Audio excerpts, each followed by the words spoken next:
MP के बाढ़ प्रभावित इलाकों में फिर भारी बारिश का अलर्ट। जी हां, दतिया, भिंड, मुरैना अति भारी बारिश की चेतावनी मौसम विभाग की तरफ से इन शहरों में जताई गई है।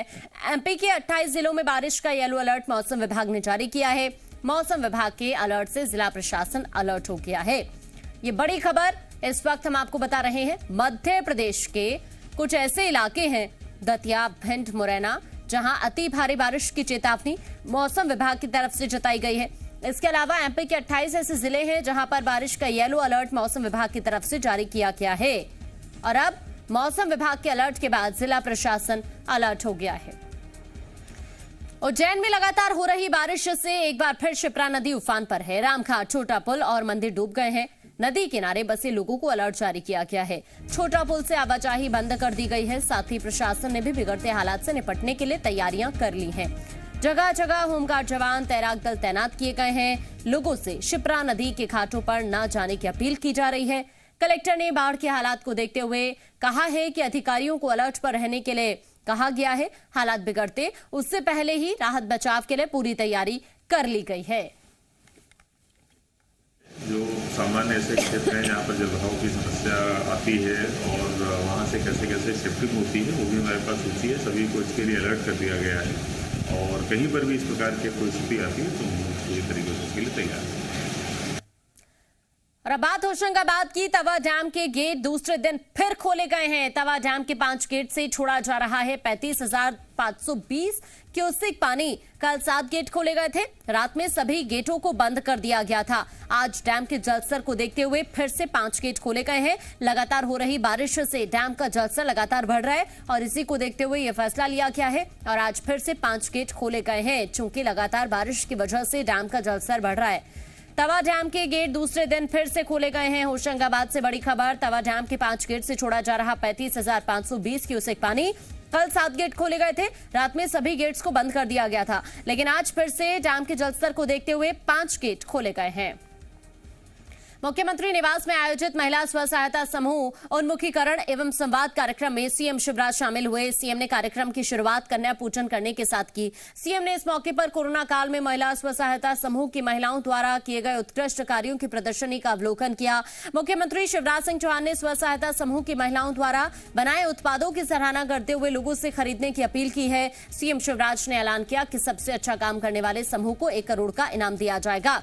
लोकल फॉर वोकल को प्रमोट करने के लिए भोपाल हाट में आजीविका मार्ट बनाया जाएगा। समूहों को ऑनलाइन कॉमर्स पोर्टल और बड़ी बड़ी कंपनियों के साथ जोड़ा जाएगा। सीएम ने संवाद में ऐलान किया कि महिला स्व सहायता समूह राशन की दुकानें भी संचालित करेंगी। इस मौके पर पंचायत एवं ग्रामीण विकास मंत्री महेंद्र सिंह सिसोदिया और पशुपालन मंत्री रामखेलावन पटेल भी कार्यक्रम में मौजूद रहे। समूहों की बाकी गतिविधियों में सहायता के लिए खर्च करेगी ताकि ये तेजी से आगे बढ़ के सशक्त हो सके। मार्केटिंग, पैकेजिंग, आजीविका जो पोर्टल हमारा बना है, अनेकों प्रयत्न हम देखिए उनको और आगे बढ़ाना है। फिर हमने ये भी तय किया है कि जो हमारा क्लस्टर लेवल फेडरेशन आजीविका और बहनों की आय के स्तर की वृद्धि के लिए सर्वश्रेष्ठ काम करेगा। उसको आर्थिक गतिविधियों के लिए 1 करोड़ रुपया अलग से देने का काम किया। स्व सहायता समूहों के उत्पादों की बिक्री के लिए पोर्टल बन गया, जिसका काफी लाभ हो रहा है। लेकिन उसके अतिरिक्त भोपाल में आजीविका मार्ट की स्थापना भी हम करेंगे। भोपाल हाट में स्व सहायता समूह के उत्पादों को व्यापार बढ़ाने के लिए ऑनलाइन कॉमर्स पोर्टल के साथ लिंकेज किया जाएगा और अलग अलग परियोजनाएं सिंगाड़ा, मछली इत्यादि की और बनाई जाएगी और पीडीएस की भी कुछ दुकानों का संचालन। केंद्रीय मंत्री नितिन गडकरी एमपी के दौरे पर हैं। इस दौरान केंद्रीय मंत्री रतलाम के जावरा भी पहुंचे, जहां उन्होंने दिल्ली से मुंबई तक बन रहे 8 लेन एक्सप्रेसवे के निर्माण कार्य का जायजा लिया।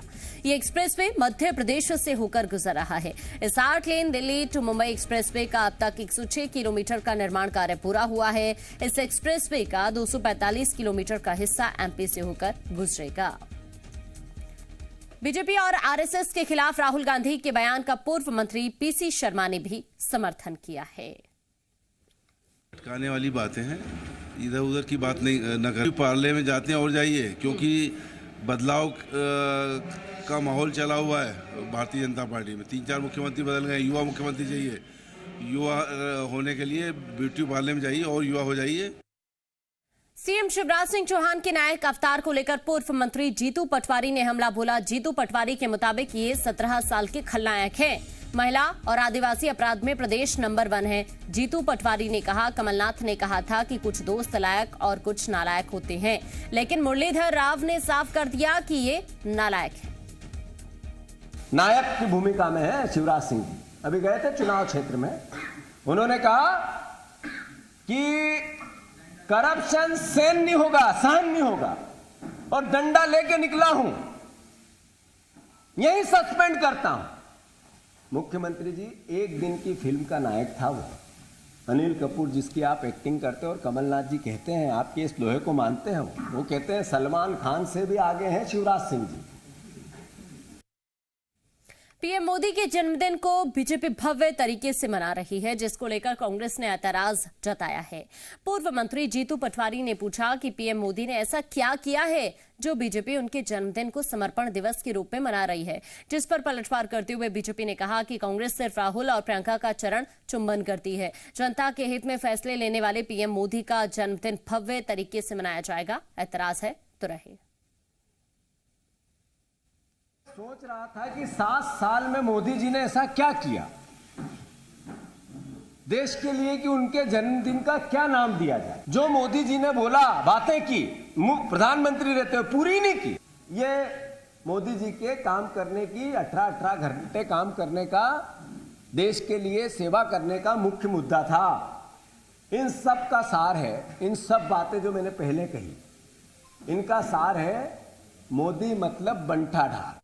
कांग्रेस पार्टी बरसों बरस कांग्रेस के उन नेताओं का, गांधी परिवार का चरण चुम्बन करती रही। वो हमको बताएंगे कि हमको क्या करना चाहिए। जिस व्यक्तित्व ने, जिस नेता ने देश के लिए क्षण क्षण जिया हो, पल पल जिया हो और देश को उच्च स्थान पर पहुंचाने का काम किया हो, आज वैश्विक नेता के रूप में माननीय नरेंद्र मोदी जी की छवि है, उस पर भारतीय जनता पार्टी कार्यक्रम भी न करे। और कार्यक्रम भी कैसे, सेवा ही समर्पण के कार्यक्रम कर रहे हैं, सेवा और समर्पण के कार्यक्रम कर रहे हैं।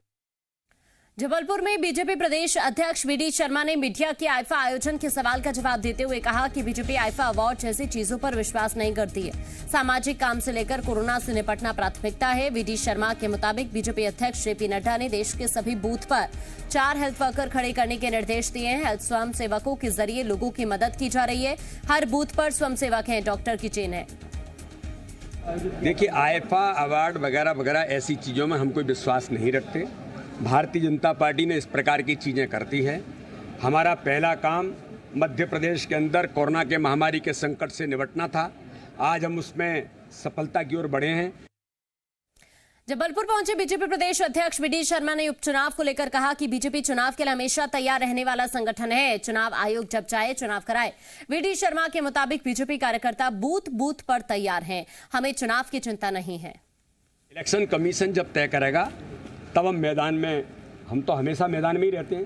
365 दिन 24 घंटे काम भारतीय जनता पार्टी का कार्यकर्ता करता है। हम कैडर बेस्ड ऑर्गेनाइजेशन है, कार्यकर्ता आधारित हमारा दल है। हम कार्यकर्ता के आधार पर ही चुनाव लड़ते हैं, तो बूथ बूथ पर हमारा कार्यकर्ता तो तैयार है। इसलिए हमें कोई चुनावों की चिंता नहीं होती। हम तो चुनाव की तैयारी में हमेशा रहते हैं। आगर मालवा के सुसनेर में स्वामी विवेकानंद कॉलेज में 6 करोड़ की लागत से बनने वाले अतिरिक्त कक्षों का उच्च शिक्षा मंत्री मोहन यादव ने भूमि पूजन किया। इस मौके पर उच्च शिक्षा मंत्री मोहन यादव ने पुरानी शिक्षा नीति पर सवाल उठाते हुए बेतुका बयान दिया। उन्होंने कहा कि कोई एमएससी या फिर पीएचडी किया हो फिर भी सामान्य इंजेक्शन नहीं लगा सकता है। ये कैसी शिक्षा है? इस शिक्षा से पूरा जीवन बेकार है। आगे उन्होंने कहा कि इससे तो अच्छा 5वीं फेल वो कंपाउंडर है जो किसी डॉक्टर के यहाँ बैठ गया हो। उसने ज्यादा धर्म का काम कर दिया, कई लोगों की जान बचाने का काम किया। पढ़ा हुआ विद्यार्थी हो या एमएससी पढ़ा हो या पीएचडी पढ़ा हो, सामान्य रूप से तो इंजेक्शन नहीं लगा सकता, तो स्लाइड नहीं चढ़ा सकता। ये काय की शिक्षा है? सारा जीवन का समय बेकार।